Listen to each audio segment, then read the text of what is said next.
মামলাও খেতে হয়েছে তাকে, অর্থাৎ স্ত্রী তার নামে মামলা দায়ের করছে।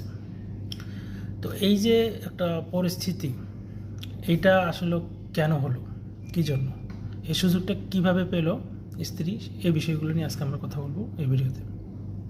দেখুন, যদি তালাক দোনো পক্ষ থেকে হতে পারে, অর্থাৎ স্ত্রীও যদি বলে যে তালাক আমার দরকার, বা স্বামীও যদি বলে আমার তালাক দরকার, সেক্ষেত্রে